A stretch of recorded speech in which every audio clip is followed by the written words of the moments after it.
Amateur radio has seen a record number of new licensees in the past year or so, especially here in the UK. But once you realise that you've got that shiny new call sign with so many different frequencies and modes, it can be quite difficult to know where to start and even how to understand what you hear on the bands or see on the web. Clublog is a wonderful web resource to make sense of those precious early contacts, and with us to show us how to get started is the founder of Clublog, Michael Wells, G7 VJR. Welcome to the RSGB convention, Michael. Hi, David. Thank you very, very much for the nice intro there. It's great to be here. And it's great to see you again as well. And just before I let you loose on your slides, just a reminder to everybody at home now that you can ask Michael questions at any time using the YouTube chat, either during or straight after his talk. Please do it promptly though, so that we've got time for them, and include your name and your call sign if you've got one as well within the message. But now back over to Michael to find out all about Clublog.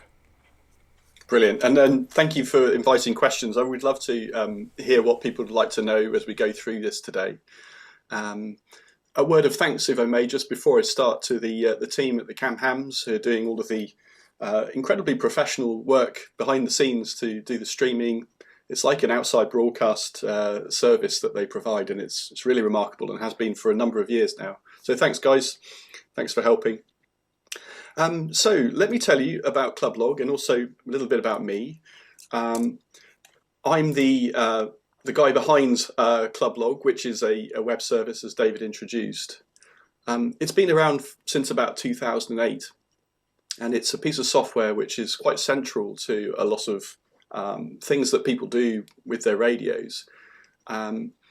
But in all the time that I've been working on Clublog, I don't think I've ever done a talk where I've addressed such an important audience of newcomers to the hobby. And today I'm really looking forward to doing that for the first time. I think during the COVID pandemic and the times that we've been through, a lot of newcomers have come into amateur radio, and I'm so excited for you because it's such a thrilling hobby with so much to do. But I do remember as well how it felt when I was a newly licensed amateur in the early 1990s. It's overwhelming that there's so many things that you can do with your radio, and getting someone to help you or getting some software behind that is part of how you get started. So this talk is for you. This talk is all about the smart people with enthusiasm and a willingness to explore our hobby who are right at the beginning of that journey. And it's a privilege to talk to you today. So I'm going to tell you about Clublog, which, if I could summarize it very quickly, is a database system, really, but it's a tool that helps you track progress. It helps you understand the contacts that you're putting in your log, and it helps you motivate yourself by seeing that you're making progress and comparing yourself to others. Because this talk is designed for people who've never used Clublog, I'm going to avoid the jargon. Our hobby is it's second only to the military for coming up with jargon, but I'm not going to use any jargon unless I can't avoid it and I just need to explain it as I go. So I'm going to start at the beginning, and I won't really labour things which I'm sure that you'll discover for yourself. I really want to focus on a particular simple and approachable way to get into Clublog for the first time. So without further ado, let me start. Clublog is capable of doing a lot of different things. The idea of it is that when you upload your log, which has got all your contacts in it, that we can use that to create analysis, graphical reports, maybe charts and tables, which show you the nature of what's in your log, how you're doing over time, which countries you've contacted, which bands you use most, that kind of thing. It does a lot of different features as part of the service, but they all start with the idea that your log is uploaded to Clublog.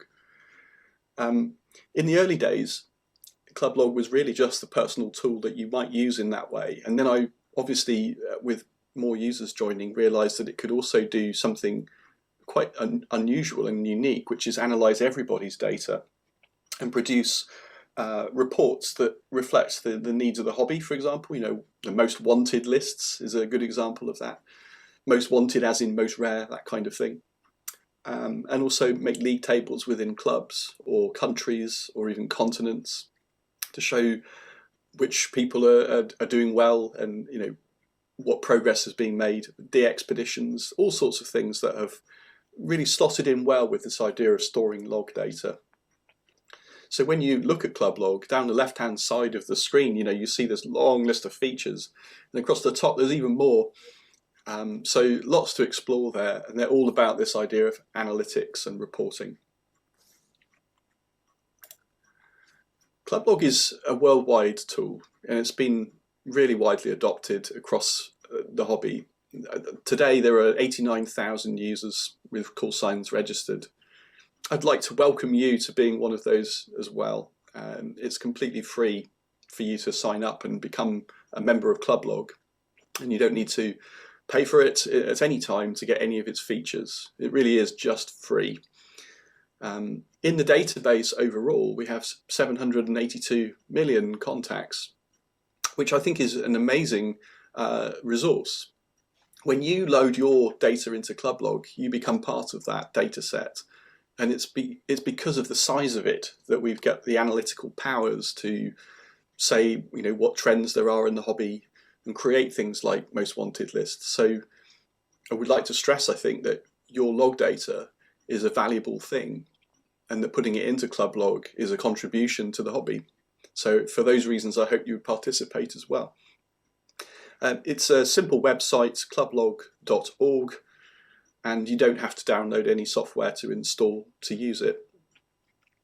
Now today I'm going to look at 3 of the features. I think there's probably 40 or 50 features in Club Log, and I'm only going to look at 3. But they are the most important and foundational features that you'll want to use. So I think this makes it more manageable. Let's just do a quick cross-check. Are you someone who will use Club Log or not? Well, as a newcomer to amateur radio, you may not have chosen your path or specialism. You might be interested in a bit of everything at this point, but you've probably already heard the word DXing, and you know what it is. And I will go on to define it for you as well, because I think it's quite a useful thing to do. But the main people who use Club Log are people who are using the HF bands, so that's 1.8 megahertz up to about 50 megahertz, or if you prefer, the 160 meter band, 80 meters, 40 meters, 20 meters, all the way up to 6 meters. And those are the chief users of Club Log worldwide. A second audience of people that use it are satellite operators.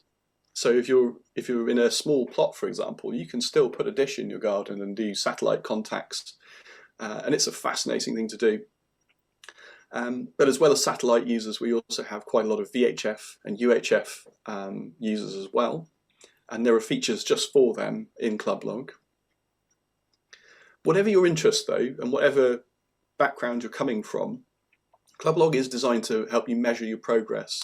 And as a newcomer, that is one of the most important things, is to get a sense of where you're at and to have something to work towards. As a newcomer as well, understanding propagation is a really important skill, but it's so difficult to start. If you talk to someone who's been on the air for many years, they'll tell you about 40-meter openings and 20-meter paths that they expect to be there in the morning, and different times of year, different solar activity. There's a lot to propagation, and it's very difficult to get your head around it when you first switch on the radio and think, well, which frequency should I go on? It's almost impossible to guess. You have to know. So there are some tools in Club Log which will help you with that, understanding the pattern of day and night and different bands and different places in the world. You can also order QSL cards with Club Log. It has a PayPal system built into it, which allows you to request a card from another Club Log user if you're in their log. And so if you are going to be one of those people that collects QSL cards and you want the postcards to arrive in the mail, then soon enough you'll find that Club Log is offering that service, and that's where people will tend to send you to order their cards. You can look up call signs. I think the tendency to overlook the difficulty of understanding call signs dominates the more experienced radio amateurs. We almost never talk about this. But when someone says, oh, Sierra 9 Oscar Kilo's on the band, that's exciting, you might wonder, well, why is that exciting? What's so special about Sierra 9? And looking up call signs is something that Clublog does very well as well. So when you're in the website or in your logging software, which might well talk to Clublog to get these answers, then you can type in Sierra 9 Oscar Kilo and it will tell you where it is, which is Sao Tome and Principe, an island off the Hook of Africa, which is actually on the air at the moment. Very exciting. And if you happen to be chasing contacts with call signs like that, and you make a contact, bear in mind that these can feel quite chaotic because of the behavior of, big crowds, pile-ups we're calling them. Then you might want to know that you're actually in their log, and you can use Clublog to verify that as well. So these are the things that I think you'll find that you use the most at the start, and this is how Clublog will fit into your operating. Okay, so hopefully one of these ideas has grabbed you. I'd like to just check in with you about what I think DX is. DX, by the way, is an abbreviation meaning distance, but I think that it's a little bit more subtle than that. DX is actually a contact that might be far away, which might make it difficult, or it's rare, scarce in some way. For example, it's quite common to make a contact with Australia, if you're lucky, because there's lots of people in Australia who are licensed radio amateurs. But not far away from Australia, off the coast of New Zealand, is Chatham Island. And Chatham Island, in terms of propagation, isn't hugely different from contacting Australia. It's a bit different, but there's nobody there to make a contact with. And so in terms of difficulty or rarity, it goes up many notches. And so Chatham Island is very much a sort of DX contact because of that rarity. I would say though, particularly as a newcomer to the radio and to HF DXing maybe, that you should try and think of it as a personal thing, because at the start everything is unusual. You haven't worked any of these places and they're all rare and they're all interesting to you. And it will be an amazing thrill to work Australia for the first time because it feels so far away, and that's a great moment. It's a really great contact to make. So DXing is chasing challenging contacts. Contacts that you haven't made before is another way of sort of seeing how it would get more difficult over time, because soon enough all the easy stuff will have been in your log already and you'll be looking for the ones that you haven't made a contact with. And so necessarily it gets more difficult. You can look at DXing in lots of ways, but most people are collecting, or chasing is often the word used, chasing contacts with individual countries, islands, maybe individual satellites that might be rather difficult because of their orbits or because of their age and reliability. So you pick your challenges, but then you need to be able to track your progress with those challenges. It's not a surprise to me, but maybe it's worth sort of pointing out that radio amateurs really obsess over this stuff. The reason is that it's fun, and it's quite easy to get addicted to it, because once you've made your contacts with the countries you're looking for, there's always another one. There's always another island. So it can be a real addiction thing, and really enjoyable for it as well. A healthy addiction, I have to say. So maybe on the right you will have seen I've put a few ideas there, but your first contact with Australia is certainly DX if you're new to the hobby.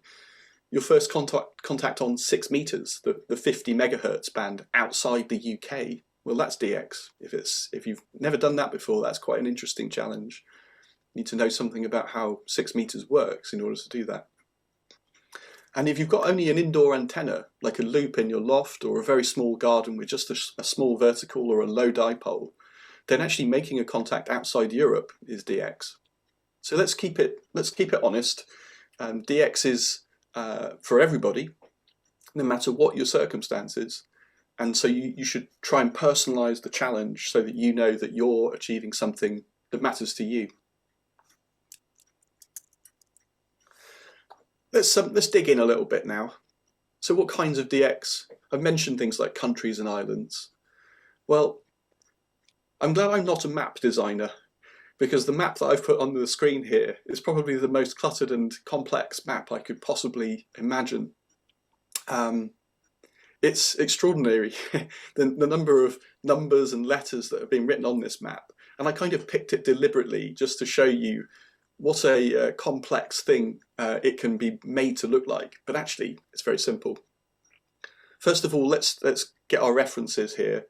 The American Radio League, a Radio Relay League, ARRL, essentially RSGB's counterpart in America, runs a scheme called the DXCC Club, DXCC. And the idea is to issue awards to people who work 100 countries. And there are 340 countries. Technically, they're actually entities because some of them aren't really nation states. 340 countries on this list. And they are mostly places that you might think of as obvious countries like England, but sometimes they're states like Hawaii is a state of America, or it might be a nice exotic place like Madagascar, which has got its own entity code. So 340 different entities that you might want to contact. You can tell where a call sign is by looking it up in Club Log, and often in your logging software as well. So you start typing in a call sign like Papa Yankee 2, and as soon as you've typed in that first bit, typically just where the number stops, that's called the prefix. Papa Yankee is the prefix, the 2 is a territorial thing, and by then we know it's Brazil. So all these prefixes are out there, and when you hear them on the air, it's very, very difficult at first to know what you're listening for.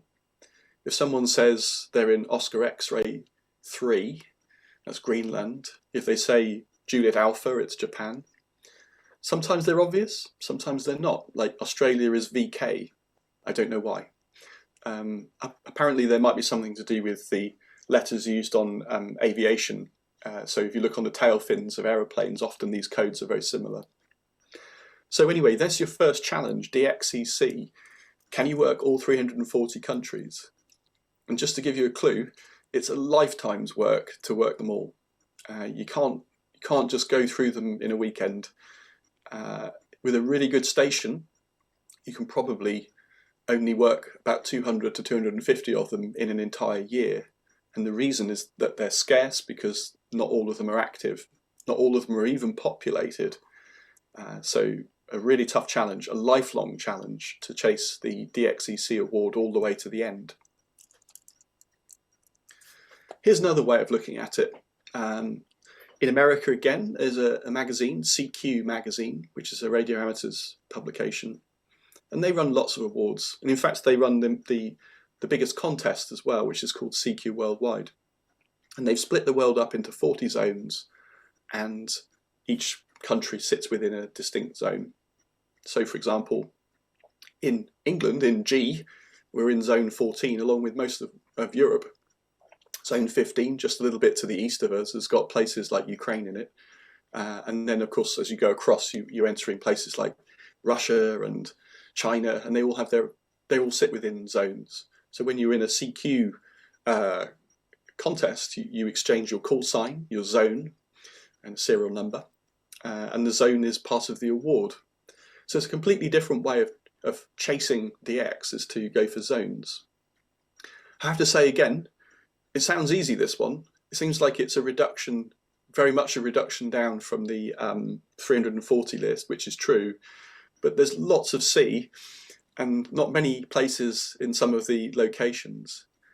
And also because people like to have a challenge, they like to work all the zones on all the bands. So 160, 80, start again, 40 meters, start again, which means that there's a lot of contacts to make, and some of them are very difficult. So there's an interesting challenge to go for, is how many zones outside of zone 14 can you make a contact with? Here's another way of enjoying chasing DX, which is Locator squares. On the right there, you can see a map of the British Isles, and if you look for the biggest square, which is going through Orkney up here, down to the Channel and across, that square, that whole square, is a field. And then inside it, it's divided up into smaller squares. The ones which are subdivided on this map are called squares. And then inside those, and they're much too small to put on a map at this scale, you've got sub-squares. And everybody in the UK everybody in the world has a locator square, a sub-square where they're situated. If you're not sure what your locator is, don't worry. When you sign up to Clublog, you'll get an interactive map where you can put a pin where you live, and it will then tell you what your locator square is correctly. So I'm sure you see what's coming here. The obvious thing is, well, can we get contacts in all the squares? Spoiler alert, there's lots of C, so it's really, really difficult to get all the sub-squares, all the squares filled in. It is realistic to get quite a lot of the fields, and in America they have an award which is the Gridmaster, which is to get contacts in all of the land-based squares in the USA. Very, very difficult again. A word of clarification about this, that locator squares don't really seem to be exchanged on HF contacts. So if you're on 20 meters SSB and you're talking to someone in France, they'll probably give you a signal report like 5.9 typically, but they won't give you their locator unless you ask for it. And that's because on HF, locators have never really caught on as a thing. I've noticed that that's changing because of data modes. If you're using the FT8 mode, which I'm sure you're interested in, then that will actually get you a square automatically for each contact, which is really good because it means that this kind of award makes more sense. You'll always hear it on 6 meters. So when the same station in France gives me his report, he'll say you're 5.9 and I'm in, and he'll give you his square locator, and you can write that into your log. On VHF and UHF, locators are common as well. If you think about it, it makes a lot of sense that you would use locators on VHF and UHF because it helps people steer their antennas towards you if they know exactly where you are. So they might hear just a sort of trace of your locator, put it into the computer, see where it is, and then turn the antenna and suddenly be much stronger. And the last one there, satellite contacts. All satellite contacts tend to come with a locator square as well. So it's going to be dominated by 50 megahertz and up if you're interested in locator squares, or data modes where you're using FT8. Right, you're going to need a computer log. I know that it can feel quite tempting to start with a paper log. It's really nice to sit in front of a radio with a paper log in front of you and a pen, and as you go, really engaging with everything in a really organic way, almost old-fashioned, but it's enjoyable. But the trouble is that as soon as you start making any quantity of contacts, then you're not going to get any help from a piece of paper to tell you that you've already made a contact with somebody, or that you won't get any help looking up countries. Putting in locator squares will be really slow. You'll need a separate map. So basically, everybody needs to use a computer log in order to engage well with DXing, I would say. The good news is that there are myriad tools out there, and I'm not going to recommend a particular one because they're actually all amazing in their own different ways. I think I would say find one that you like. Bear in mind that most of them are free, so you shouldn't have to pay for one just to try it out. Some of them are free forever as well, like Logger32, Log4OM, which is an amazing gift to the hobby because these tools take a lot of effort to write. So pick one that you like the look of. I would say go for one that looks simple and obvious to you. And don't forget, of course, that tools like WSJT, which is used for doing FT8 data contacts, is a self-contained thing which actually stores its own contacts as well. More about that in a minute. So on the right here, I'm using a Mac. So I use a tool called Rumlog, which is by a German guy, Thomas, whose call sign is DL2RUM. So I think that's where the name comes from, Rumlog. Beautiful piece of software, very easy to use. But I'm reminded looking at it that it does look complicated. And I know that if you're new to this, then there are lots of questions about, well, what is everything on the screen there? The basic idea of it is that log entry starts with a form though, and you'll see this in almost all logging software. A date, a time, a call sign, a frequency, a mode. Those are the basics, and all logging software is going to be asking you to fill that in when you're making contacts. I can show you how I do it on Rumlog. So first of all, you put in the call sign that you're making a contact with. So if you were logging a contact with me, you would type in G7VJR. Check the frequency. Sometimes it's confusing if it's written in megahertz or kilohertz, but check the frequency is what you expect, and check the mode is what you expect. And then if you hear it or ask for it and you've got a locator, type that into the locator box, which is usually one of the things on the logging form. It could be 4 or 6 characters long. 4 is sufficient, that's all you really need. Most of the time, your logging software will tell you the country and the zone just because you typed in the call sign. And this is a great help because there you can see the CQ zone, 14, that should sound familiar now. G, which is the prefix, and England in the EU. And in this case, I've actually got some extra details about sunrise and sunset times and how far away, which is all great. When you've completed the contact, and be sure that you really feel like it's genuinely happened, press enter, and that's going to log your contact. What do I mean by log your contact?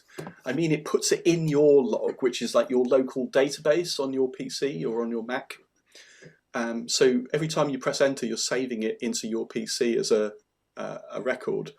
And then there's this feature of the hobby which is called ADIF, Amateur Data Interchange Format, which allows us to move that data between computers. And I'm sure you can guess what's coming next. That means that you can put it into club log.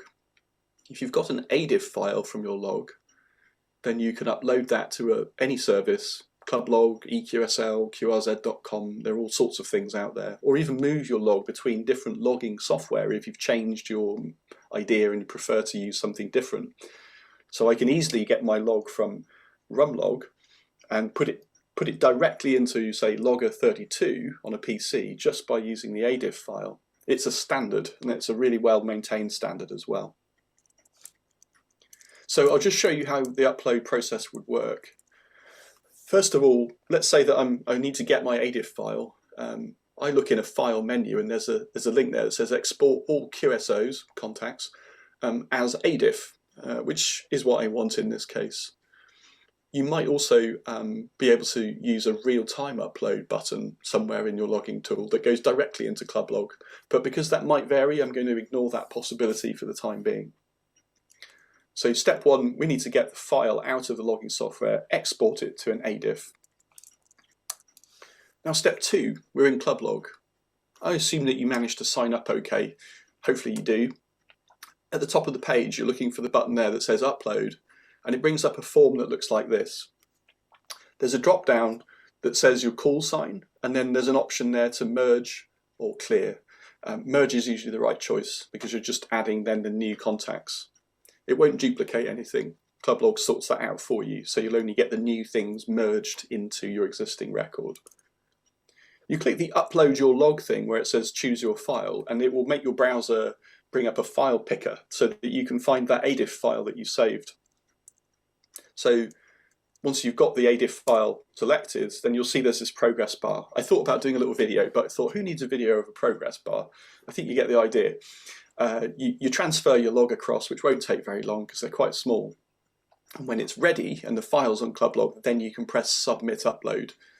And that will queue it up and put it into your clublog account, probably about a minute later. So it's possible that clublog will caution you or tell you off for some mistake or other. Nobody sees this except you, so don't worry. But occasionally it might say, it looks like you've logged this, but it's probably not that call sign. Or you've logged this call and said it was Poland, but actually it's something else. And it will tell you what it is and fix it for you. It's supposed to be supportive and helpful. And so if it ever happens that you get some feedback from clublog, hopefully you'll want to do something with it, but no one's obliging you to do anything about it. It's just for your information. But expect these emails to come in just after the upload goes through. As you can probably see, there's actually a link there that says you can ask for help. If you see something and you just don't understand it, get in touch with me or the volunteers on the help desk and we'll talk you through it. We know that it's not easy being completely new to DX or to HF radio even. So rest assured, friendly, helpful people are waiting there, and we do care, and we want to make sure that you get it all cleared up and that you're happy. So if you think about it, what we've now done is we've gone on the air, made some contacts, hopefully got something new in the log, and we've exported it to Club Log. It's in Club Log now. When you're in Club Log, you get charts like this. After a while, this won't look complicated, but I would expect that right now, if you're looking at this, you're thinking, wow, what's going on here? Let me try and explain. I've said DXCC charts on the menu on the left, and then these are the bands that I might be interested in. If you untick any of these bands, then they disappear from the chart down here. So you can just focus on a few bands if you like. You don't have to see them all, especially if you're not active on them. Current means entities which exist today. Some things, believe it or not, get deleted. So there are countries that no longer exist. That's deleted countries there. This thing about the worked, confirmed and verified, which I'm going to gloss over. But basically, if you want to confirm things with QSL cards or even apply for awards from the ARRL, then they'll go through this cascade of work to confirm to verified. One for another talk, I think. Interesting option here is that you can choose a period of time, say the last 12 months, which is a nice way of keeping a moving target. Of course, you can just put no date filter and have your whole log and various things in between there. So you'll get your report and then it goes down a list. And by the way, this list goes on for 340 countries, as you might expect. And you see the country name, a little bit of technicality there we'll ignore. And then we go across the bands and we've got C for confirmed, W for worked, V for verified, and these are all called slots. So by now you're probably thinking, wow, this is incredibly daunting. All the bands, all the countries, that's thousands and thousands of contacts. Don't worry, that's just not something to worry about. You're looking for one contact per country, more or less, to get started. So hopefully that will make it feel a little bit less difficult. Those are the states. But as I said, we'll look at them another time maybe. Something to know about this feature, and I'm still on the same page. If you click on the things in the table, then a little pop-up will appear that looks a bit like this. So just to be clear what I've done, I've got Albania 80 meters and it says C in it, and I click on the C and this comes up. And basically what it's showing me is which contacts I've made with Albania on 80 meters. And you can see that there's various contacts here and there's various links that say I can go off and search the other person's log. And there's a thing here about LOTW, which is to do with that verified thing. So don't be put off by things that don't make sense at this point. You just don't need it yet. But those are the contacts I've made. Moving on we were on DXCC charts and now we've gone to zone charts. This is a similar idea. So again, you can see now we've got the bands across the top, and if you switch them on, they appear in this list. But now instead of countries down the left, it's the zones. Remember there were 40 zones. So for each zone you can see which bands you've made a contact on, or confirmed and verified again. And so in the same way as the other features, you can track your progress for zones. For satellites, I hope you get involved in satellites. It's absolutely the most interesting thing. How can I put it? We've got such opportunities. There's satellites like the QO100 satellite, which is in geostationary orbit, and it's available to radio amateurs. It's an absolutely astounding thing. And it's great fun to build the equipment as well and to really get involved with this side of the hobby. Plus, if you're talking to your non-radio amateur friends and you tell them that you've made contacts through satellites, their jaw hits the ground. They can't believe that that's a possibility. So it's great fun to talk about it with non-technical people as well. On this chart, it's all a bit different. There aren't bands on satellites. We've got the satellite names, and they're all these weird and wonderful abbreviations. One that I'll point out there, ARISS, which is the amateur radio on the International Space Station, which counts as satellite.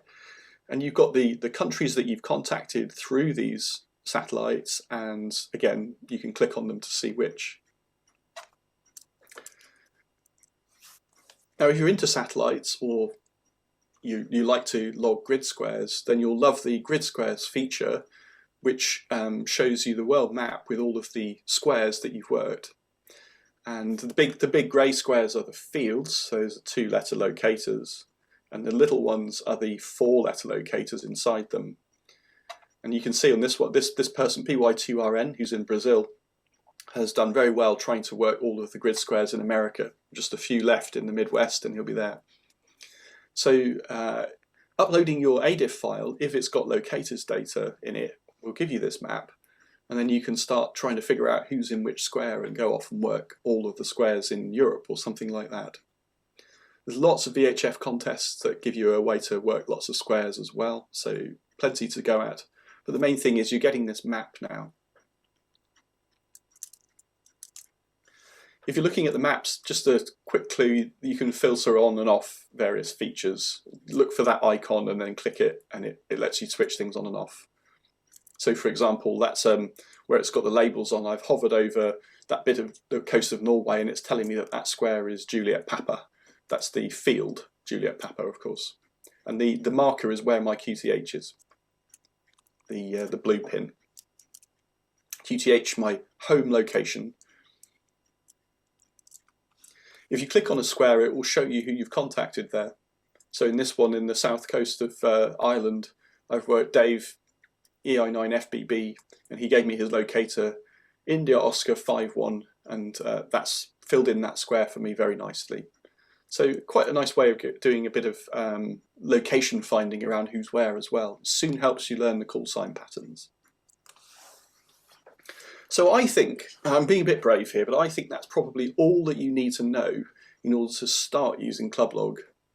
The main thing is that you've got some idea about what DXing is, and you maybe have a sense of which would suit you, whether you're HF or VHF or satellites. You know about computer logging, at least a little bit of a clue there about how to get started with a computer log. I've explained what ADIF files are, this interchangeable way of moving your log through systems, which I hope you'll find you'll find it just disappears from sight once you start using it. And you know what ClubLog will do with that log by giving you these charts and reports.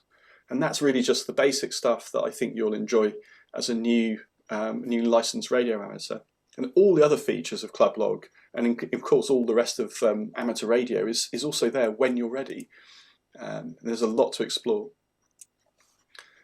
So I think it falls to me to wish you good luck. I'm super excited for you to be newly licensed or getting back into radio and wondering what all of the different options are. It's an amazing hobby. There's so much to do. And of course, RSGB is an absolute leader on all of these fields in helping people to make the most of it. So, keep hold of your RSGB membership, enjoy Radcom, read about what people are doing, and just get involved. Local clubs are amazing. The internet communities can be very good as well. And soon enough, you'll be driving all of this complicated looking software and hardware as if it's second nature and really enjoying yourself. So good luck. It's a real honour to have a chance to talk to you about this. There's a few details about how to get in touch with me, which I hope you'll take the opportunity to do. ClubLog itself is a large system, so there are a few volunteers involved, but we're all the same, we're all out to help. It's a free system for community reasons, and that means that we're only in it for the enjoyment, and that includes helping new people into the hobby. You can follow me on Twitter, although watch out, if you do follow me on Twitter, you'll learn about antique clocks as well, which you may not be expecting. Nevertheless, I'm sure you'll enjoy the occasional radio tweet that I do. And at this point, I'm free to answer any questions that you've got. And if there are questions, I think David will be handling them. So let me hand back to the chair and see how we go from here. Thank you very much, Michael. Great talk and great advice as well. And hopefully lots of either, as you said, newcomers to the hobby, or people maybe haven't done the hobby for such a long time, coming back, finding that computers are very much a heart of it for many people. Anyway, we do have a few points for you, but if you've got a question for Michael, or you've got any comments or suggestions or experiences with ClubLog, then now's the time to let us know. Using the YouTube chat facility, you can get those messages to us and we'll relay them to Michael. But let's start with Liam, M7 LDR. First, he says, I remember when I had my M3 call sign at a Jamboree on the Air event, chatting to some Australians, although he can't remember their call sign now. Anyway, his question is, how many of those logging tools work on mobile devices? Because currently I have to go out to a local park to operate, so paper is my only option. Okay. Yeah. Hi, Liam. Yeah, that's actually a very interesting point, and the same applies for Summits on the Air, I think, as well. I'm aware of quite a few different apps that are out there, and unfortunately it's not something I'm using, so it'd be difficult to give you a specific recommendation. But I know that if you're on an iPhone, if you go in the App Store and look for amateur radio logging tools, that there are a number in there, probably not free. And then on Android, the same thing in the Play Store, and I've definitely seen them, they're out there. Somebody else on the chat on the YouTube channel might be able to give you something specific to go on there. But yeah, if you're going to make anything more than sort of a small number of contacts, like 3 or 4, which you just type up when you get home, then maybe mobile logging would be the way to go. Thank you, Michael. Yes. And another question now on any tips on how to choose the right logging program. That's Michael Naylor's asked that. Hi, Michael. Yeah, that's a perennial problem. Most of the logging software that's out there has been around for a while and has become complicated. And the reason it becomes complicated is because they're typically supporting a user base that comes up with ideas and feature requests. And over time, they do tend to feel more complex. So I think if I was going to pick one thing, I would say aim for something that's established, but also feels right to you in terms of when you look at the screenshots. Does it look like it's absolutely like a nuclear submarine, controls everywhere, buttons left, right and centre, none of which intuitively you would know what they're doing? Or does it look like, okay, that's pretty simple, there's obviously a form to put your call signs in and maybe a nice world map or something? Personally, I always favour the simpler interfaces, because if you think about what you're doing as you sit there and log, there's the limit to how much information you really need. So it's a personal choice. Some people thrive on the detail, but if you're like me, probably simplicity wins the day. And I think the more recent logging software tends to focus on simplicity as well, which is probably worth knowing. Log4OM is probably the middle ground, and I would maybe recommend that to a new radio amateur. Thank you, Michael. Good advice as before. Andy G7KNA, who's near Bristol, says, does ClubLog support /P alternative call signs, and also does it support multiple locations for the same call sign, such as would occur with a series of SOTA activations? Interesting one. I think you're probably a very active SOTA activator by the sounds of it. You can add more call signs to your account. So for example, G7VJR/P is a separate call sign from G7VJR, and you can set separate locators on them. You can't date range the locations, unfortunately. We can do that with zones, and various exceptions can be applied there. But perhaps belying ClubLog's original purpose in HF, that particular thing doesn't exist in ClubLog. So really, you probably want to just set the locator to where it feels like your log is predominantly located, or leave it blank if you actually can't say that your log belongs in one place. Okay, thank you. We've got a few other comments. Several people are saying great talk. Thank you very much. That includes G5STU and many others as well. Maduka VU2MUD says, my last log upload was in 2017 off air. Wonderful changes have been made in the facilities now available. Great job, he says. Oh, thanks very much, Manu. That's obviously, I'm delighted when people come back to the hobby in any way, but to know that you've spotted some changes in ClubLog, that's brilliant too. Thanks. Good luck. Peter M0PSX says, also, how did the name ClubLog come about? Do many people assume it's only for clubs, he wonders? Okay. Well, that might have been a factor a while ago, but I think it's pretty well known now that it's not for clubs only. But I'll explain the name. When you go into ClubLog, you'll see that it has league tables, and the league tables are things like CDXC or RSGB or DARC. This is all clubs, by the way. And the idea is that you might be on a league table or a ladder comparing yourself to people in your club. And if you do that, it suddenly makes it much more personal. You know the people, you know their call signs, and maybe you'd like to get a bit competitive about it.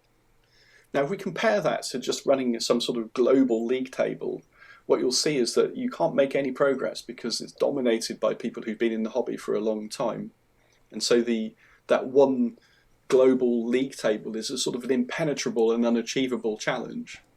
So my original design for Clublog, and the reason for its name, was to focus on drawing activity into local and regional club level, and to make it feel like we could all be active on the air and enjoy our club as a community more.